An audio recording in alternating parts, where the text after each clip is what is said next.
Hello everyone and welcome back to another video. So today we're going to be looking at the brand new article which was published late last night by Warhammer community team, and it is a Christmas preview. It's got bundles, Battleforges and box sets.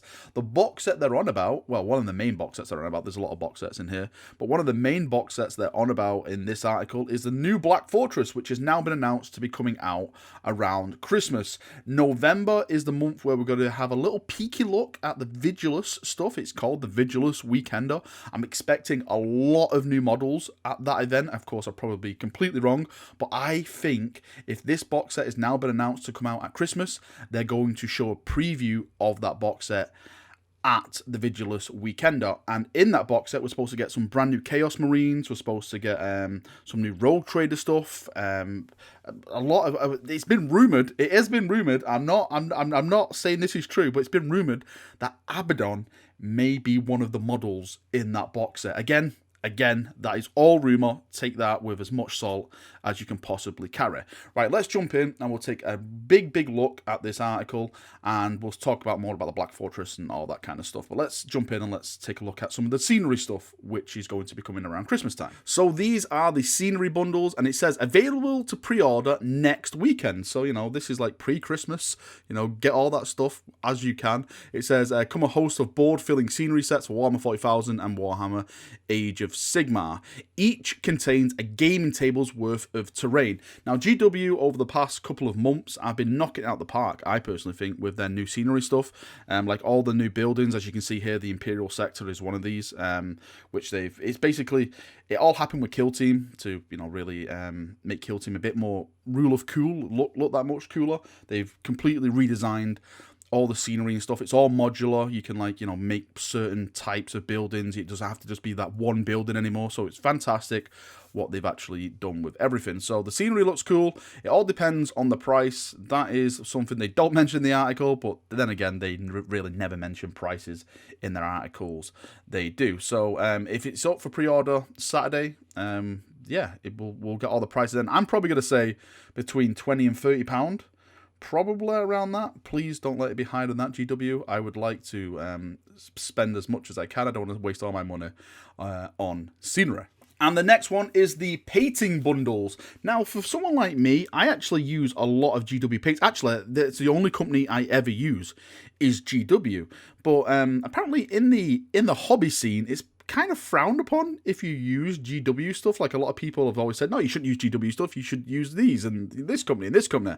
Their paints are a lot better, you know, they last longer and stuff like that. Hands on heart, the only reason I really use GW paints is because I actually use a lot of their tutorials on the YouTube channel with Duncan and Peachy and stuff like that. And I've really never had a problem with their paints. But then again, I haven't really tried other brands of paints to compare them to. So yeah, it's for me at the moment, I'm just going to stick with GW. These paint bundles, which they have, they look cool. They look good. I've actually got a ton of paint, so I don't actually need any more paints. But for those of you who are maybe jumping in, getting into paints, maybe this will appeal to you the most. There's some nice little box sets there and all that kind of stuff. I would say, though, that I'm not a fan of the GW brushes.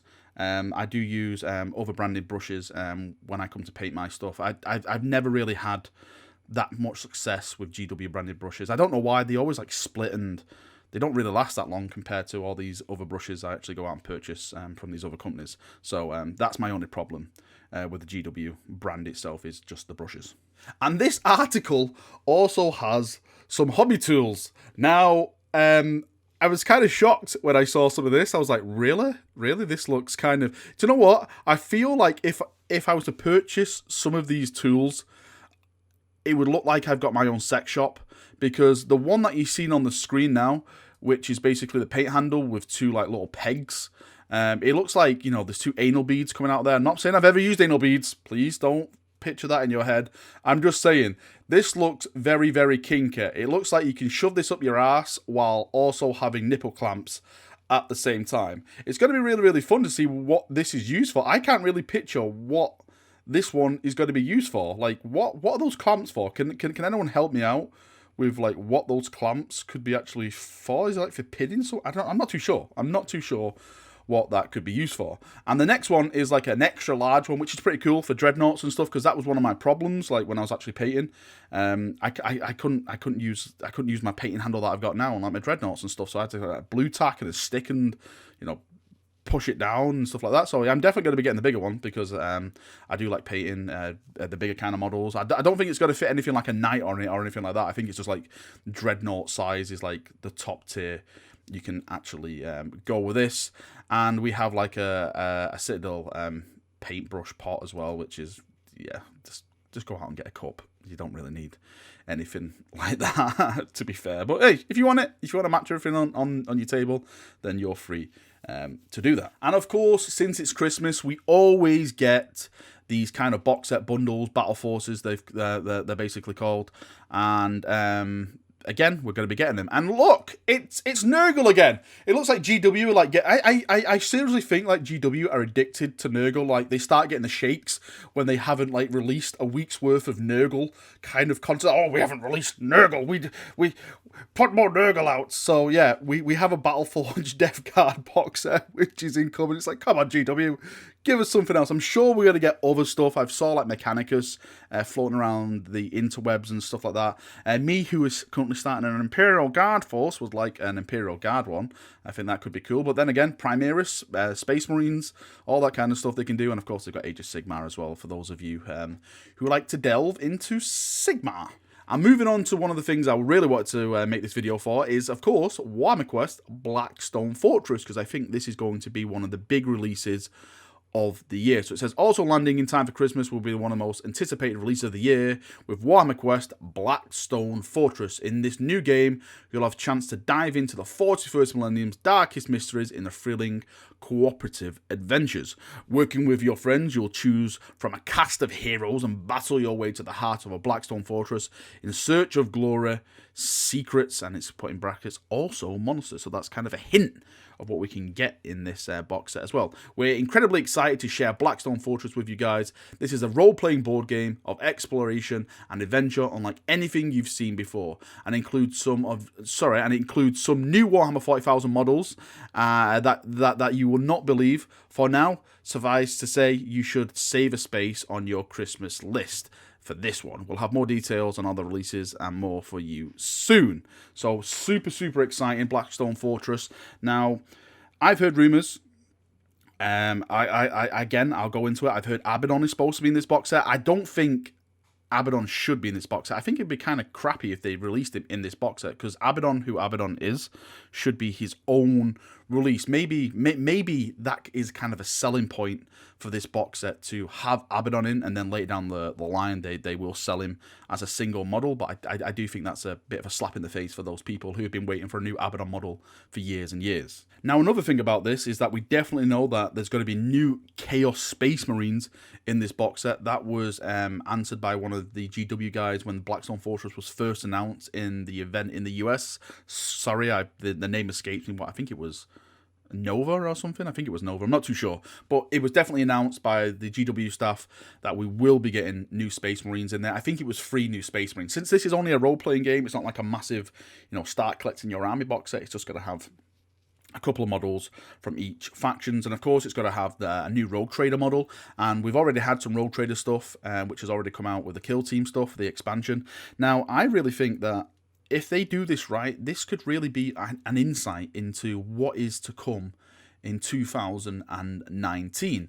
Now, what I mean by that is that they can include the new Chaos Space Marines, which we know are definitely in. That could be an insight into what is coming with the new Chaos line, like how they look. Maybe it's just like one's Nurgle, one's Zinch, one's Khorne. We can identify that new design they're going with, because there's a lot of new designs coming out now with 8th edition, like some of the new models and all that kind of stuff, like Orcs, for example. Look at all those new designs, very awesome.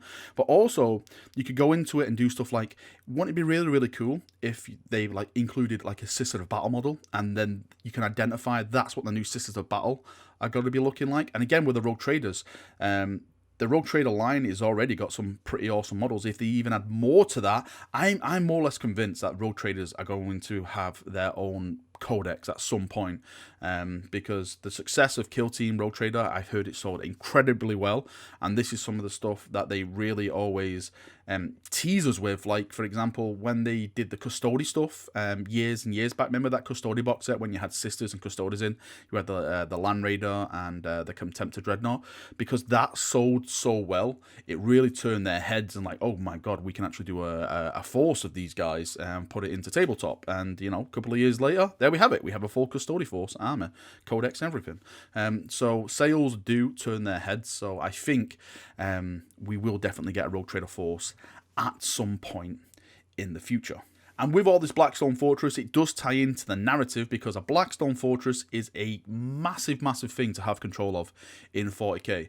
And this is going to delve into the Vigilus campaign. Now, I am convinced, I've done a video about this, that Vigilus is the new Cadia, but instead of it just being Chaos and Imperium, it's basically a free-for-all. It's the Royal Rumble of 40k. Everyone's in the ring. You have to throw, you know, the last person in the ring survives. You've got Genestealer cults there at the moment. You've got Orcs, you've got Space Wolves, the Ultramarines are there, the Eldar are there. Chaos hasn't turned up yet, but I think Chaos will turn up eventually, and that will be the reintroduction, I personally think, of Abbadon the Despoiler saying, right, Vigilus is mine. He's going to throw whatever he can at it, and we're going to have a right good scrap. Probably we're going to have a massive campaign as well. Maybe even a Primarch come back, you know, maybe. I know Gilliman's definitely going to be there, so why not? You know, Mortarion, Magnus, you know, Angron could turn up, Fulgrim could turn up, the Lion could be kissed and he could wake up from his beauty sleep, Lehman Russ could come back, someone can find a hand for Dawn so he can unlock the cupboard he's locked into. You know, the possibilities are endless for Vigilus, and it's hopefully, well, I'm saying hopefully, in November when the Vigilus weekend it is, that's when we're going to get our first look into what's going to be happening, because I am super, super excited for the possibilities of where they can take the story. Alright chaps, that is me done for another video. I hope you've enjoyed it. If you've got any thoughts, feedback, anything at all, leave it below. What do you think of Vigilus? What do you think of Blackstone Fortress? What do you think of the bundles, the paint bundles, the anal beaded clamp paintbrush holder thing? Let me know in the comment section. We can have a nice healthy chat. Let's not go too much into the anal beads, and yeah, we can have some fun. Thanks for watching the video. See you all in a bit, and have a great day. See you now, and bye bye.